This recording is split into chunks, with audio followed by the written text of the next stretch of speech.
Every single day, you make decisions, some small, some big, and most of the time, you don't even notice them. What to eat, what to say, what to ignore, what to pursue. But here's something most people don't realize. Your life today is a direct result of the decisions you made yesterday, and your future is being shaped by the decisions you're making right now. Think about that for a moment. Not luck, not fate, not circumstances, but your decisions, because as this powerful book teaches, your decisions decide your destiny. But here's the problem. Most people don't struggle because they make wrong decisions. They struggle because they don't decide at all. They overthink. They wait. They hesitate. They keep asking, what if I make the wrong choice? And in that hesitation, they lose time, opportunities, and growth. Because not making a decision is also a decision, and often it's the worst one. Let's understand this with a simple story. Meet someone we'll call John. John has big dreams. He wants to start something of his own.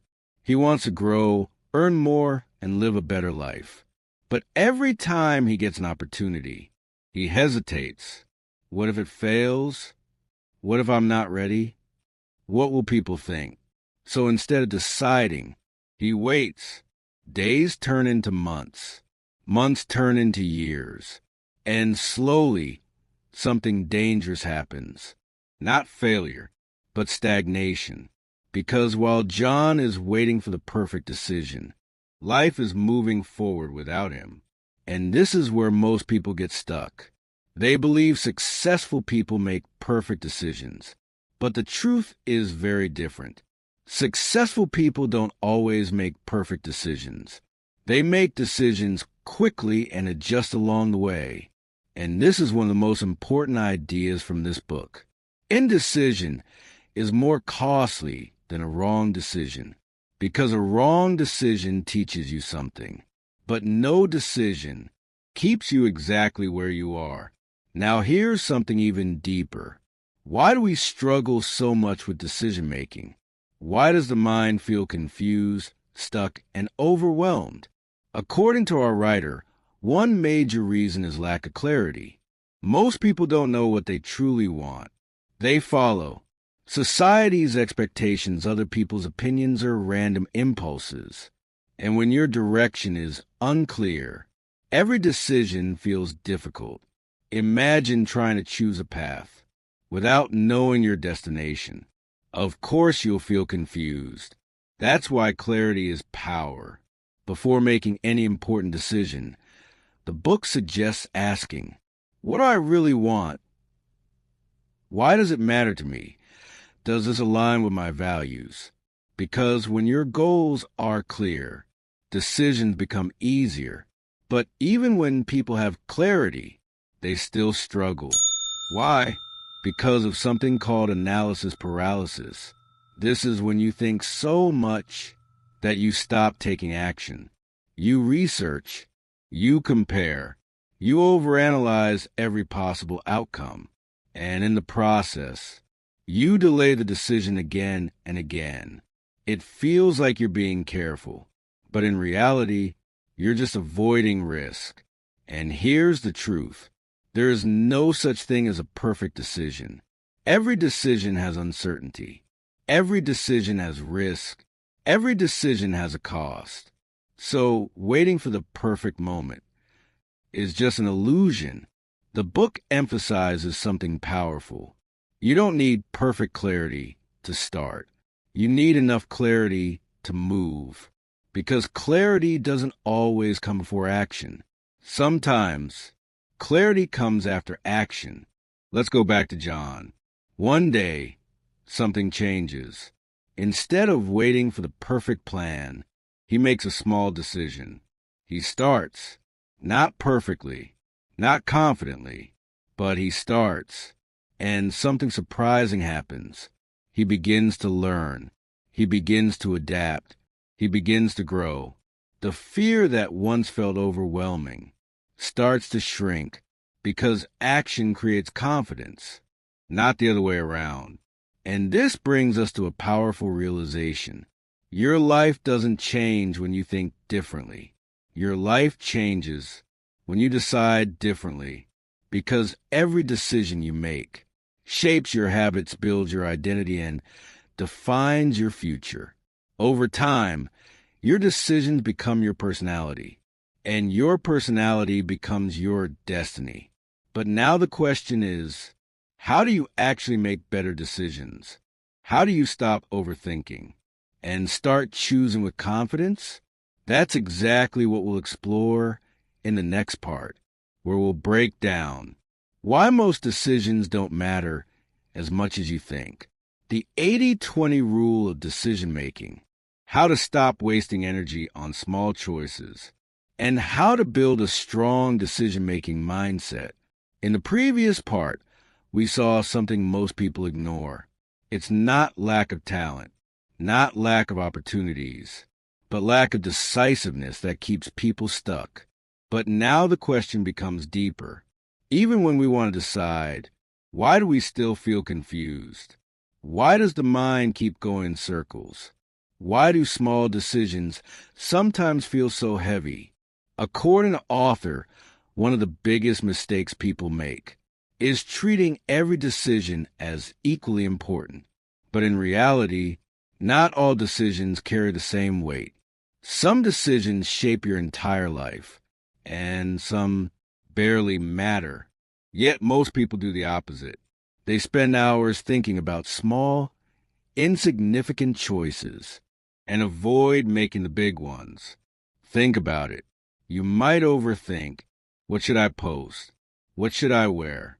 What will people think? But when it comes to major life decisions, career, relationships, growth, you delay, you postpone, you avoid. And this is where the book introduces a powerful shift. Not every decision deserves your time and energy. Let's understand this through John again. Every morning, John spends time deciding small things: what to eat, what to watch, what to reply. But when it comes to something important, like switching careers or starting something new, he freezes, because the bigger the decision, the bigger the fear, and the bigger the fear, the longer the delay. But here's what the book teaches. The quality of your life is determined by a few key decisions, not by every small choice you make. This is where the concept of prioritizing decisions becomes important. Instead of giving attention to everything, you focus on what truly matters. Another powerful idea discussed in the book is, most decisions are reversible, but we treat them like they are permanent. This creates unnecessary pressure. For example, John thinks, if I choose the wrong path, everything will be ruined. But in reality, most decisions can be adjusted. You can change direction. You can learn. You can pivot. Very few decisions are truly final. But when you believe every decision is life-changing, you become afraid to choose anything. And that fear leads to inaction. Now here's something even more practical. The book explains that good decision-making is not about eliminating risk. It's about managing risk intelligently. Instead of asking, what if this goes wrong? You start asking, what can I learn if it does? This shift changes everything, because now failure is no longer something to avoid. It becomes something to use. Let's take John one step further. Earlier, he avoided decisions because he feared failure. But now, he starts thinking differently. Instead of asking, what if I fail? He asks, what will I learn if I try? And suddenly, the decision feels lighter, because now the outcome is not just success or failure. It's growth either way. Another deep insight from the power of decision-making is about something many people ignore: Emotions versus logic in decisions. Most people believe they make logical decisions, but in reality, emotions play a huge role. Fear, excitement, insecurity, ego, all influence our choices. For example, John gets an opportunity. Logically, it's a good decision, but emotionally, he feels fear, so he rejects it. Later, he regrets it. This is something we all experience. We think we are being logical, but we are actually being driven by emotions. And this is why awareness becomes critical. Before making a decision, the book suggests pausing and asking, am I deciding based on fear? Am I avoiding discomfort? Am I choosing comfort over growth? Because many bad decisions are not made due to lack of intelligence, but due to uncontrolled emotions. Now let's talk about another powerful concept, the cost of delay. Every time you delay a decision, you pay a price, not always visible, but always real. The price of delay includes lost opportunities lost, time lost, growth lost, confidence. Because every time you avoid a decision, you reinforce a habit, the habit of hesitation. And over time, this becomes your personality. You become someone who waits too much, thinks too much, acts too late. And this is dangerous because life rewards action, not perfection. But here's the turning point. The book emphasizes building a decision-making habit. Just like any other skill, decision-making improves with practice. You don't become confident by waiting. You become confident by deciding. Even small decisions matter because they train your brain. Every time you choose quickly, you strengthen clarity. Every time you act, you reduce fear. Every time you move forward, you build momentum. Now imagine John after applying these ideas. He stops overthinking small things. He saves his energy for important decisions. He accepts that not every decision will be perfect. He understands that mistakes are part of growth. And most importantly, he starts deciding, not perfectly, but consistently. And slowly, his life begins to change, not because luck changed, but because his decisions did. This is the real message of the book. You don't need to control everything. You don't need to be perfect. You just need to become someone who decides and moves forward. But now comes the most important part. How do you actually apply all this in real life? How do you make better decisions every day without overthinking, without fear, and with clarity? That's exactly what we'll explore in the final part, where we'll break down a simple framework to make better decisions, how to build confidence in your choices, daily practices to strengthen decision-making, and powerful life-changing takeaways. In the previous parts, we uncovered something most people ignore. Your life is not controlled by luck. It is shaped by your decisions. And the biggest problem is not wrong decisions. It is indecision. But now comes the most important question. How do you actually become better at making decisions? Not just once, but consistently every single day. According to the writer, strong decision-making is not about intelligence. It's about having a simple, clear process. Because when you rely only on emotions, your decisions become unstable. But when you follow process, your decisions become stronger. Let's build that process step by step. Step 1. Get clear on what you want. Most confusion comes from lack of clarity. If you don't know your direction, every option feels confusing. So before making any decision, pause and ask, what do I really want? Does this move me forward or keep me stuck? Because clarity eliminates half the confusion instantly.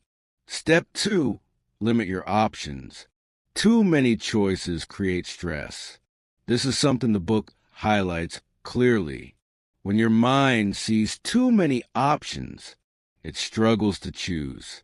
So instead of exploring endless possibilities, limit your choices to 2 to 3 strong options. This makes decision-making faster and easier. Step 3, accept imperfection. This is where most people fail. They want a guarantee. They want certainty.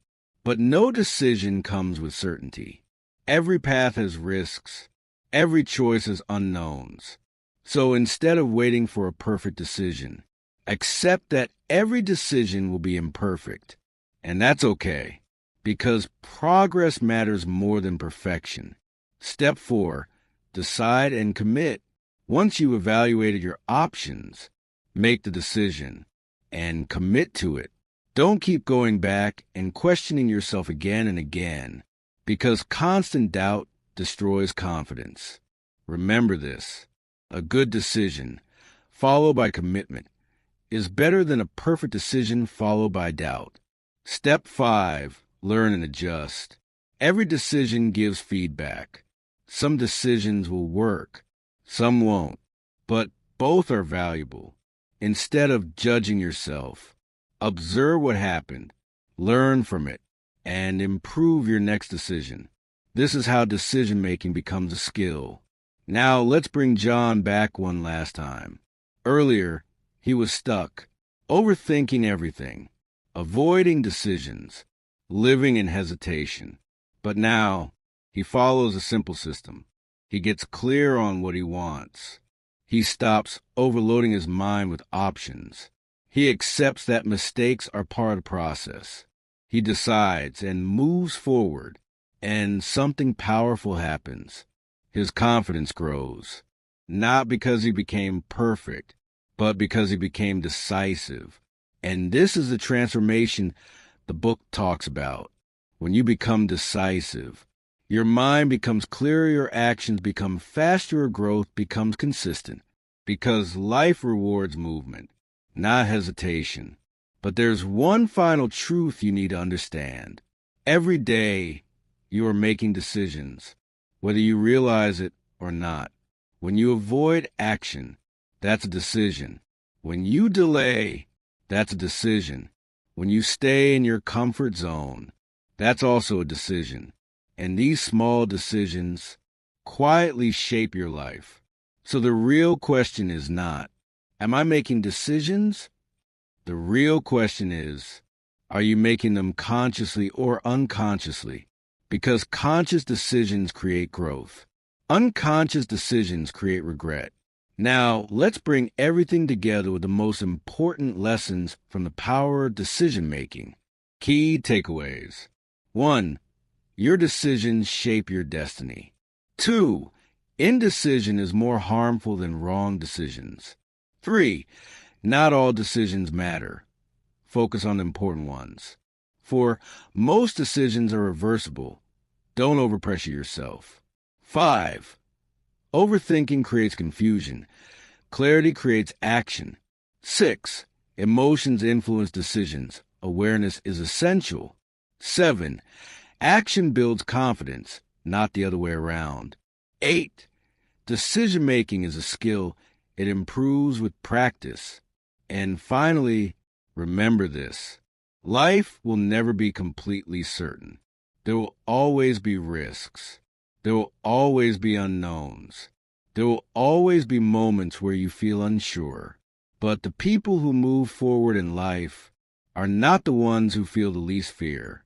They are the ones who decide despite the fear. So the next time you feel stuck, don't wait for perfect clarity. Don't wait for perfect confidence. Just ask yourself, what is the best decision I can make right now? And then take that step. Because your future is not decided by chance. It is decided by choice.